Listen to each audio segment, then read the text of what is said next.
Malam itu gelap total. Bahkan bulan pun seperti menghindar dari langit desa. Pak Deku pulang berjalan kaki menyusuri jalan kecil di tengah persawahan.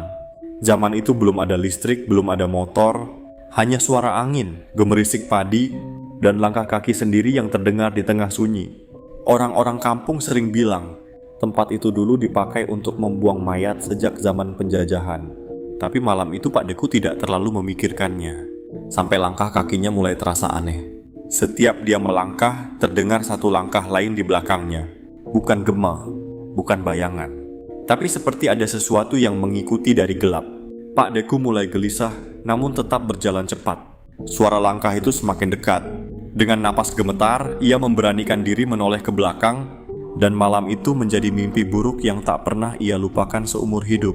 Di belakangnya ada sepasang kaki terpotong sampai lutut, berjalan sendiri di jalan berlumpur, mengikuti tanpa suara. Pak Deku langsung lari sekencang mungkin. Napasnya terengah, tubuhnya gemetar, hingga akhirnya ia sampai di rumah dan jatuh tepat di depan pintu. Dengan suara terbata dan wajah pucat, ia menceritakan semuanya kepada Bu Deku. Namun bukannya terkejut, Bu Deku hanya diam beberapa saat, lalu berkata pelan, "Memang di situ dulu tempat buang mayat. Sejak kejadian itu, tak ada lagi warga yang berani melewati jalan sawah itu sendirian saat malam tiba. Tapi anehnya, beberapa tahun kemudian, di dekat lokasi itu berdiri sebuah warung kecil milik Ibu En. Warung sederhana yang selalu ramai saat malam, bahkan hingga lewat tengah malam. Orang-orang datang silih berganti.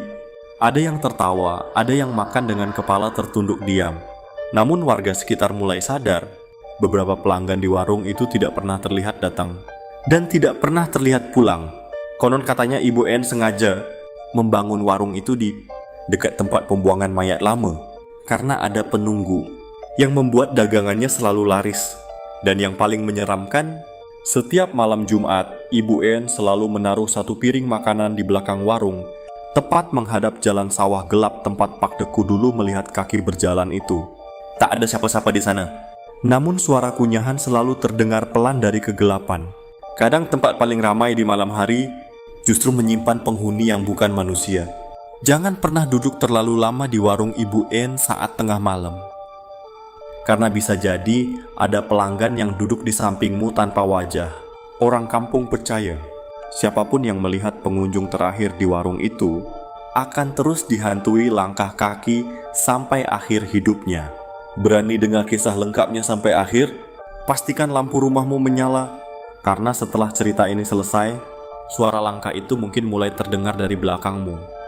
Di sebuah desa kecil di pinggiran kota, berdiri warung sederhana milik Ibu En. Dari luar, warung itu tampak biasa saja, tapi siapa sangka, tempat itu menyimpan rahasia yang membuat bulu kuduk merinding. Dulu warung itu selalu sepi, tak ada pembeli bahkan Ibu En sering makan sisa dagangannya sendiri sambil menahan sedih dan putus asa. Namun semuanya berubah setelah malam itu. Saat hujan turun perlahan dan angin terasa dingin menusuk kulit, seorang lelaki tua datang dengan tatapan tajam yang membuat suasana mendadak mencekam. Lelaki itu menawarkan sesuatu yang tak masuk akal. Warung Ibu En akan selalu ramai, tetapi ada syarat yang tidak boleh dilanggar.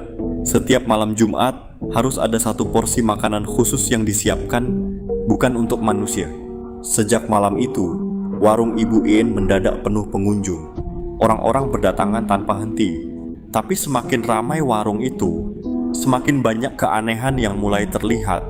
Ada pelanggan yang tidak memiliki bayangan. Ada yang makan tanpa berkedip sedikit pun. Bahkan beberapa wajah terlihat pucat dan bukan seperti manusia pada umumnya. Rasa penasaran akhirnya membawa seorang pemuda mengintai dari balik dapur pada tengah malam. Dan apa yang ia lihat malam itu membuat hidupnya berubah selamanya. Ia melihat Ibu En membawa sepiring makanan ke belakang warung, tepat di bawah pohon besar yang gelap dan lembab. Tak lama kemudian terdengar suara kunyahan pelan dari kegelapan, seperti sesuatu sedang melahap makanan dengan rakus.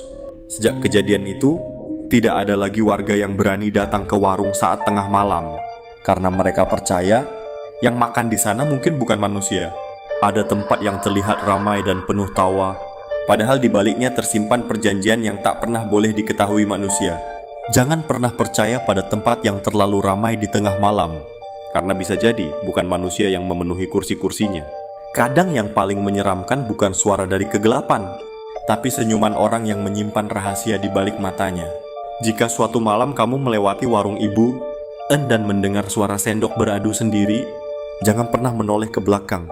Konon katanya, siapapun yang melihat pelanggan terakhir di warung itu, dia akan pernah pulang dengan keadaan yang sama.